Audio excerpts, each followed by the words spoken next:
What I want to do is see how well these products do to enliven a pre-existing piece of scenery, and as such provide you with a really great option to bring alive scenery that you've already created and to breathe new life into parts of your own layout. Hi there everyone, welcome along to another video here with me, Jenny Kirk, and today's video comes courtesy of our sponsor, Trainomatic, makers of DCC decoders and accessories, and also War World Scenics, who have sent over some products for me to test out and give a little review to and see just how well they fare. And I'm really pleased to see these, and really pleased to see products from another company that up until now I hadn't used. So really excited to get stuck in and make the most and see what this range offers. So without further ado, come with me and I'll show you how I got on.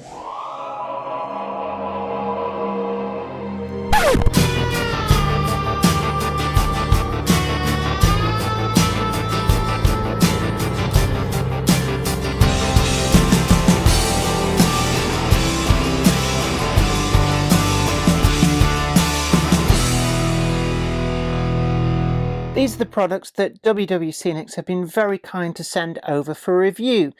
And there's a whole mix of different colours, textures and materials, which I'm going to be trying to make good use of. And what we're going to do is we're going to try and build up some really great scenery and undergrowth in a more virgin area. And then I want to see how well I can enliven an existing area that's always been a little bit disappointing to me. And I think that these products give a great opportunity to really enhance a model that you've already built and breathe new life into the scenery. So looking a bit closer, we've got some quite big chunky clump foliage. So we've got flower clump, dark green clump, olive green foliage. These are all, as you can see there, quite large pieces. We can break them down if we need to, but they start out quite large and they're great for building trees and bushes out of. We've also got this red berry clump. And actually, I'm looking at this, that looks to be a great material to build some small trees out of the kind that you often see at the side of motorways where people have chucked their apple cores or other such things out the window, and they've actually taken root, seeded and grown another tree. Now this is one of my favourite products of all time, forest ground cover. I'm a big advocate of textures being as important as colours, and this product is really great for modelling the kind of detritus that you get in amongst the undergrowth on the ground, underneath trees and bushes, and it's actually quite a natural product.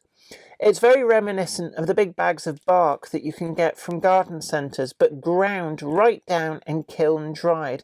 And it really is a great product. I've used variations on this theme over the years and have always been really pleased with the results. Down here we've got some much finer kind of powders. Again, there's still a good texture in there, as you can see, but it's a much finer foliage. Again, it's kind of taken those clumps and broken them right down almost to a powder, but not quite. This is a much finer, almost to the level of powder. So we've got some great different textures here. Light green foliage, you can see that that's a much coarser kind of texture in there. The algae scatter, that's quite interesting actually. I'm going to look forward to making use of this. I think that this is something that we can use on buildings as well.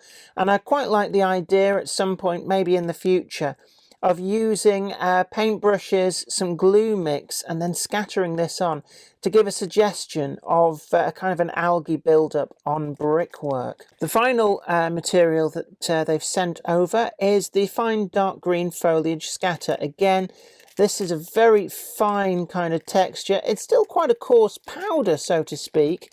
But if I compare these two side by side, you can see there it's much bigger pieces in that than in that. And what I actually want to do, because nature is never really so totally uniform unless it's somewhere like Kew Gardens, to mix some of these colours up. And what I want to do is take a little bit of some of these, mix them with differing quantities together in a kind of little mixing cup, and see if I can get a really good mix of colours and textures, which just makes it a bit easier on the application. So I'm going to go ahead and do that. This is the area that I've chosen to actually work on. At the moment, this was one of the first areas to go down when I was building Weir Yard, and it was done kind of in a hurry. I've got one of these static grass mats, and these were just little offcuts, and you can see where the edges are.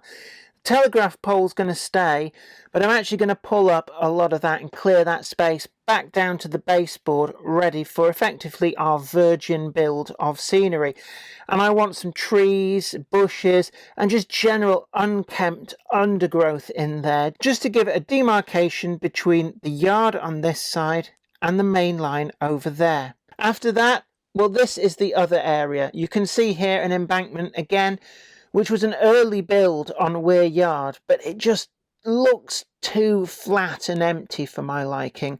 What I want to do is see how well these products do to enliven a pre-existing piece of scenery, and as such provide you with a really great option to bring alive scenery that you've already created and to breathe new life into parts of your own layout. I've used a teaspoon to scoop out varying amounts of some of these scatters.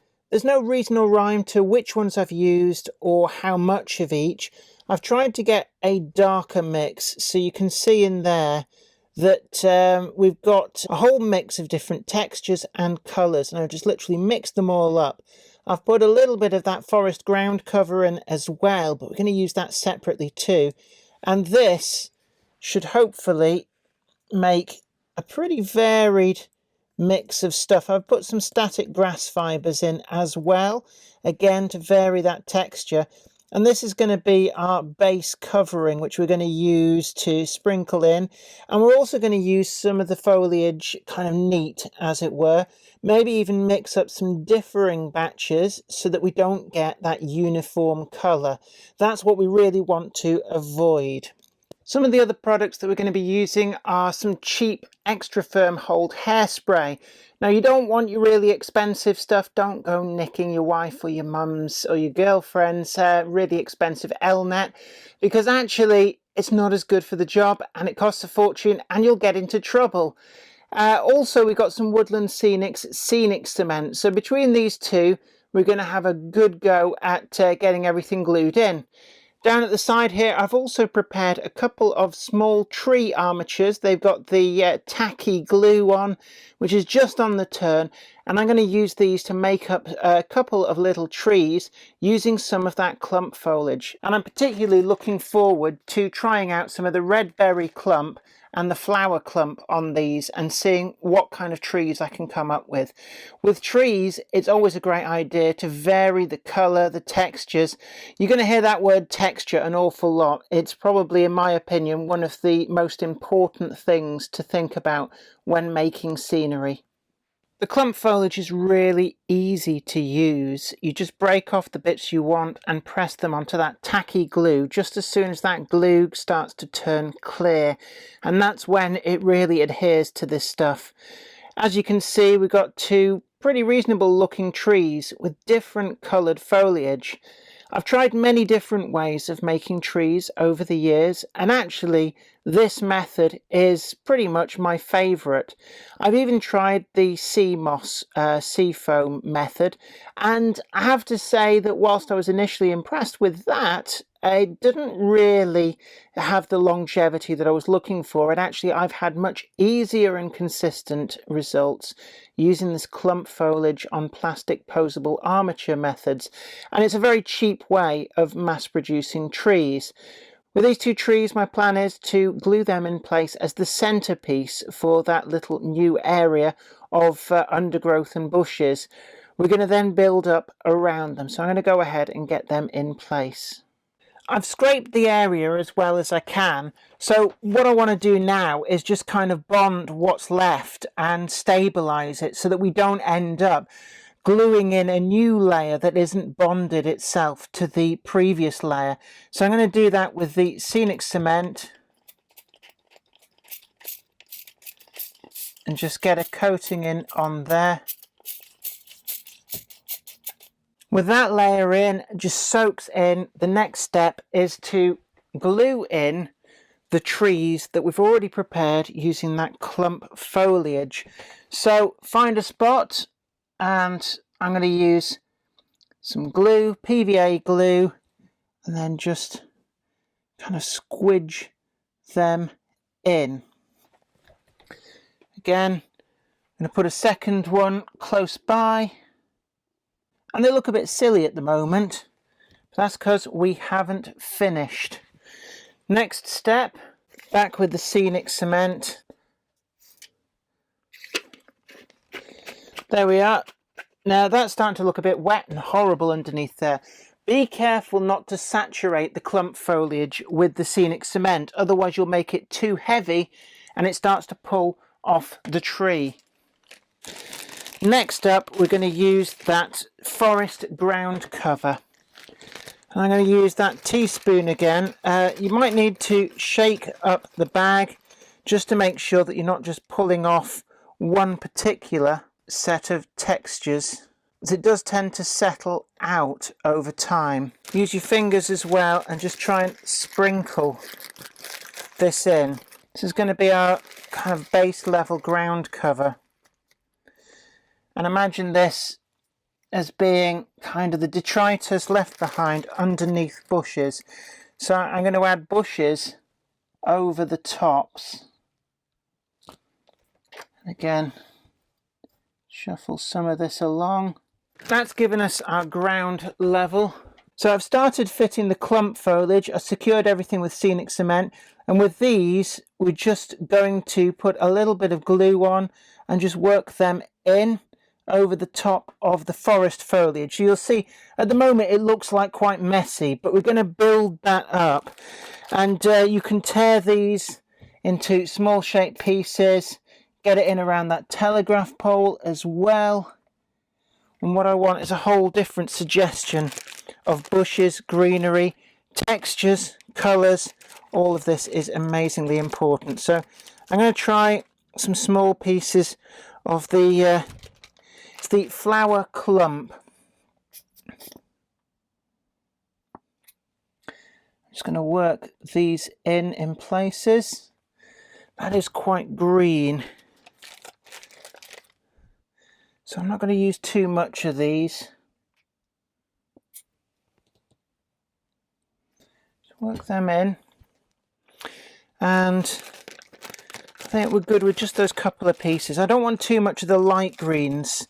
I think that this is going to be much better with some of the darker greens. So just getting some more suggestions of various bits in. Using some smaller, tiny little pieces here. This dark green is brilliant. So I've got a big piece there. I'm going to just tease little bits off and around the other side as well, mostly because whilst we won't see that side from the normal viewing angles on the layout, I like things to feel complete. And also we have the camera train that goes round, so I think it's important that the camera train doesn't get to see unfinished bits and pieces. I'm going to have a nice big clump of this green, and I'm going to put that in there. And this is all still looking quite raw.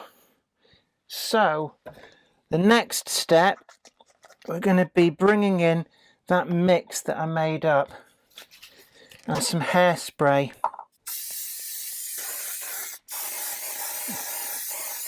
Rather than using the spoon, I'm going to use my fingers and just get some of this in. Getting it onto some of the clump foliage. Making sure that we feather in all of the edges.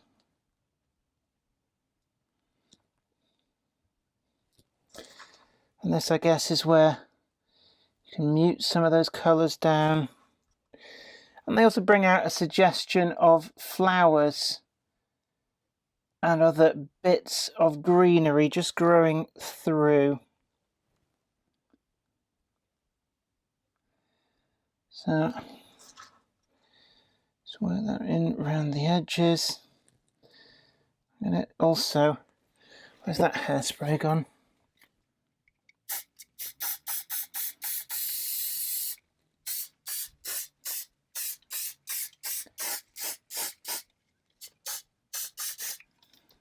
You might think hairspray, how does that really give the bond you're looking for? But believe me, it does. So onto the ballast as well, because you don't want a sharp edge. You want it to look like the vegetation is kind of slowly taking over bits and pieces. I'm going to actually use the hairspray to kind of blow some of this stuff into place underneath.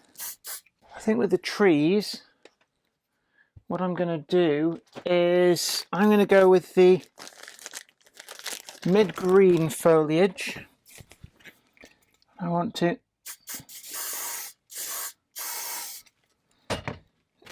get those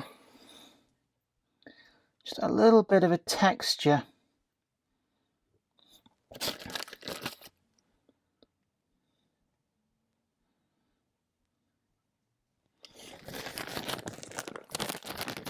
And let's look to some of the other colours. So we can use these raw olive green scatter.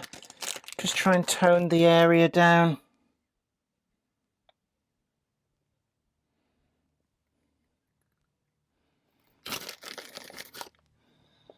And again, just a little bit around the back. Mute the colours on the trees. To the bushes. Get rid of some of this little edge around here.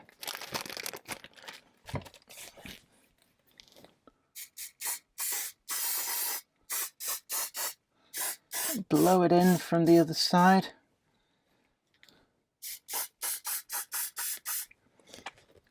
And that is our overgrown bushy area. The tree armatures allow us to kind of build up a lot further than if we just use that clump foliage on its own. And just gives us that really quite a nice overgrown, difficult to describe what it is. And if you want to, you could put some other debris in there, discarded machinery parts, old sleepers. There's a whole manner of things that you could put in to really add to this scene. But as you saw, it's fairly quick to come together, and these are really great and easy to use products. The next area that I want to look into is this embankment area. It's an area that was from the outset, actually, it wasn't, it was kind of thrown together a little bit, but it gives us a really good basis to be able to build up some of the levels. So I'm going to use some slightly different techniques with this. And what I'm going to start off with, I'm actually going to use hairspray and not take on too big an area, but just use this, because it doesn't dry instantly, to allow me to use a little bit more of that mix that I created. And this should now start to stick to things.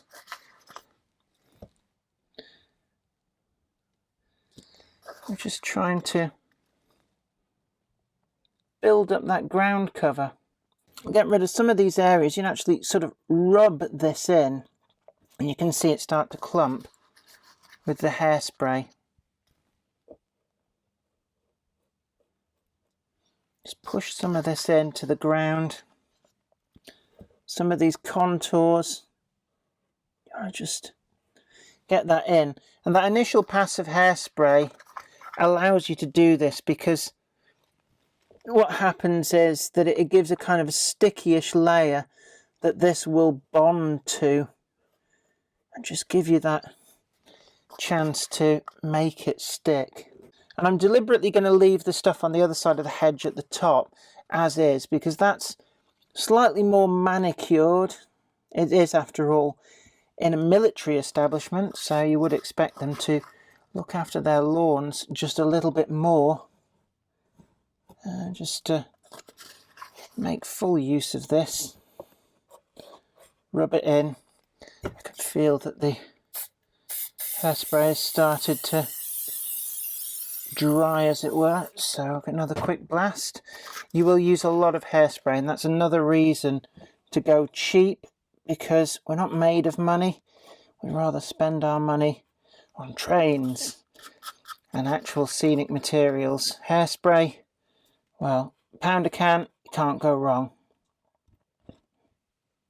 I'm just using up the last of this mix, smearing it in and just trying to get rid of some of those joins. What I'm going to turn to now, again, another blast over everything. Move a little bit further along as well. And instead here, I'm going to try sprinkling patches from the bag with the different colours.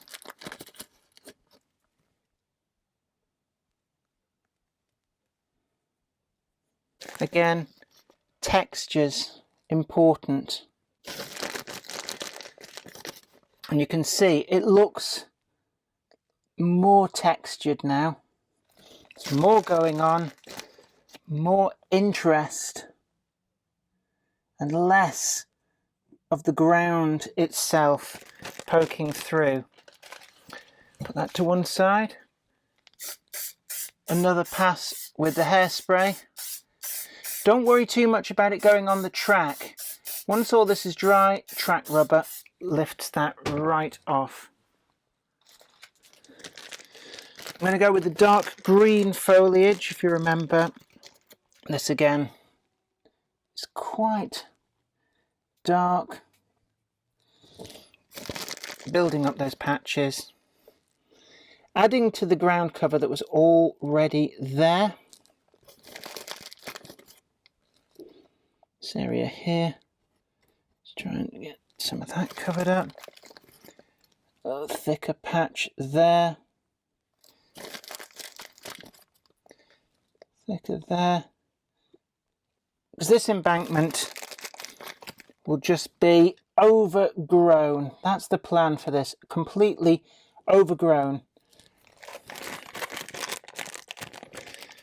Right. One more pass. Next job, I want to add in some of the clump foliage. I really like the look of this flower clump. I'm going to break a piece apart. Again, that PVA glue has some there. And just try and mix up some of these different colours.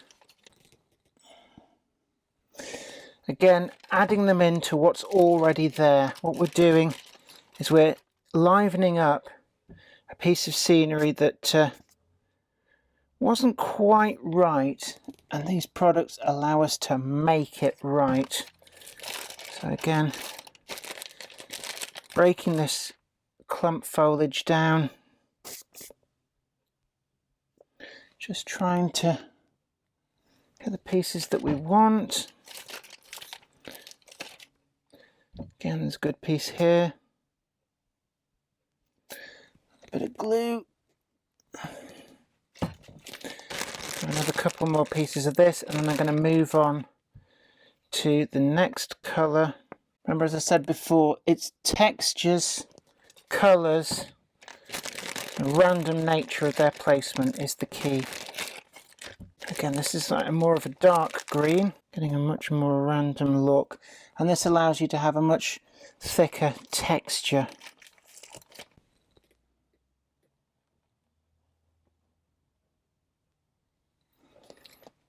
I think we've got other clump foliage, red berry. Again, this looks quite nice, sort of like fruit bushes. I'm going to put some of this up there, almost like those people. There's some people just up there. I want them to look like they're almost like they're in there to actually pick berries. Give them a reason to be sneaking along the top of the embankment. So some more of these bushes up there. A few down there. Let's get some more into there. Next up, we need to mute these bushes down a little bit. So another pass with the hairspray. Get all of those bushes. And then what I want to do next is pick a fine colour. So let's go with the olive green. And we're just trying to dull down, mute some of these bushes just a little bit.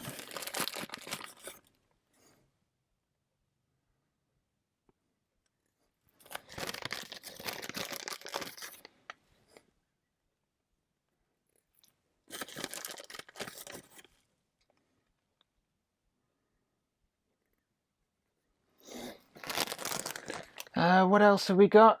Actually, let's have some of this light green. Let's go a few patches on this. And this blends in quite nicely with some of those lighter bushes.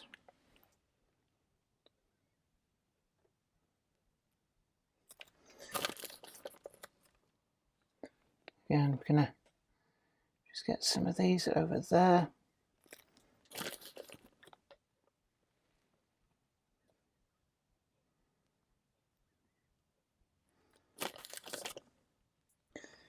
Even perhaps have some slightly denser patches in places.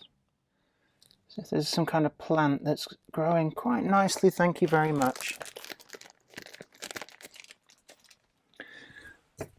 Another pass with the hairspray.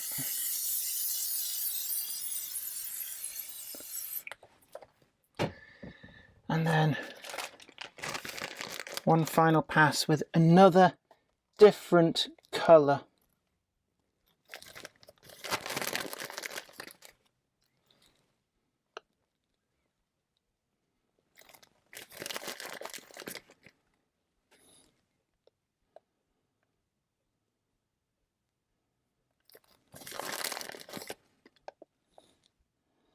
Make sure along the bottom as well. Just over here.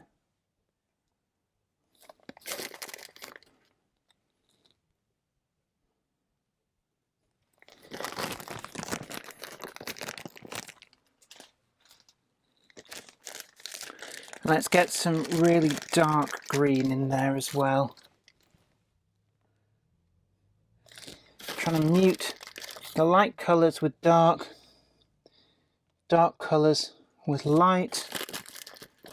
Build all of this up. And I'm leaving the far end not with anything done. So I want to be able to show you the difference that it makes at the end of all of this. And I'm going to put in some of the forest foliage up here. Try and get the smaller pieces. Sometimes these end up towards the bottom of the bag. Drop them in from a good deal lower so that they will get in there. And in fact, I'm going to use the teaspoon because that lets me get it right in there under those existing trees. Where I've sprayed that forest foliage, just going to try and get some of the scenic glue in and just make sure that anywhere we've added that in, just fix everything in place. And then one final thing that I want to do is a light dusting of grass. Again, different textures, different colours. Mute some of what's going on up here. Just muting things down a little bit. One last thing that I really want to do, a little bit of green over that forest area, just up there. And there we have it. You see the area I've done versus the area that was exactly the same as it was when we started. And you can see that there's already a lot more interest going on, a lot more to see on that bank. We've got the colours, we've got the textures, and if you want to build it up more, you can do. Just keep on applying the layers. As you can see behind me, the end result really speaks for itself. These are a great range of products coming in a great range of textures, colours. We've got clump foliage, we've got plain foliage, and we've got much finer powders. They also do a range of static grasses and far more besides. So a big thank you to War World Scenics for sending over these products for review. Can I recommend them? Yes, wholeheartedly so. They are a brilliant product that was really easy to use, and the wide range gives you scope to do pretty much anything that you want to. From enlivening an embankment, as I've done behind me, on a pre-existing model railway, and really starting to bring that scenery to life, to a new virgin area which we can build up from scratch. These products lend themselves to pretty much everything, and I've been really pleased for this opportunity to use them. If you want to go and check out their full range, we've got a link down below. But until next time, this is me, Jenny Kirk, saying you take really good care of yourself. Don't forget to like this video, share it too, and subscribe to the channel. And it's been great having your company. And until next time, this is me, Jenny Kirk, saying bye for now. Today's video is sponsored by Trainomatic, makers of DCC decoders designed to be fully compatible with every manufacturer's locomotive. Visit train-o-matic.com to browse the full range and see what they've got suitable for you. I'd like to send out a huge thanks to everybody who supports me on Patreon. And an extra special huge thanks goes out to Anthony Kidson, Michael Churchwood, Anthony Hunt, William Wade, Wayne Johns, Offshore Allen, oorail.co.uk, Tepic, Michael Lockie, Helen Sink, Peter Bolton, Brian Smith, Brian and Dorothy Mudd, Judge Mortis, and Gary Lewis. Thank you. Without you guys, I couldn't do this.